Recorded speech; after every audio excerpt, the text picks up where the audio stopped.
projection is. And It's not Pennsylvania. George, as long as you tell me, I've had this mustache. My wife has never seen me without this mustache. I would not have wagered the mustache if Is that it wasn't mustache absolutely fake or real not. thing? And this mustache will be on my face next week, I guarantee you. David, absolutely. Thanks very much. Thank you, David. And here we are. We are ready to project Mississippi, the state of Mississippi, 6 electoral votes. And Governor Romney has won Mississippi. By the way, Jimmy Carter was the last Democrat to win there in 1976, George. That's right, and George, well, look at that map right here. It is one of the stories of the night. Red in the south, blue in the north. And it has been this way ever since 1964. The sorting out of the two parties. The once solid Democratic South became the once solid Republican South. And what we're seeing tonight, I think, again, is that there was not a fluke in 2008 when Barack Obama expanded the battlefield in a way that was disconcerting to Republicans in places like North Carolina and Indiana.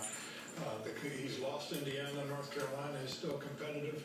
But we're seeing, and if you believe in competition, this is a good thing, we're seeing that more of America is competitive in a way than has been in some recent elections. But we have talked, and we'll come back later, and you and Ron Brownstein can discuss this.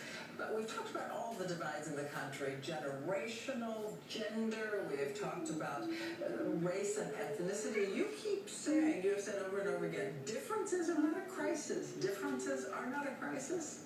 Well, again, if we were in the state of race relations in the 1960s, then the map there would be more alarming than I think it is tonight, because race relations are so vastly improved.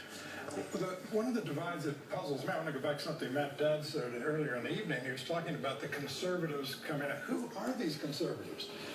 We had a recent poll, I believe it was a Gallup poll, that showed that self-identified conservatives outnumber self-identified I'm going to turn it off now. 2-1. Hard to square that with the election map we're seeing. Matthew? Well, I think what's happened is that there's now more liberals in the country, there's more conservatives, and it's at the dwindling share of the moderates, which now Democrats can appeal to. And I think the problem that Republicans are entering into, as we approach this divide, the divide in the country is actually benefiting the Democrats because of demography, because the changing shape of the country, because the country is no longer as white as it was, the country is more female than it was, the country is less religious than it was, and all those dynamics that have developed over the last 30 or 40 years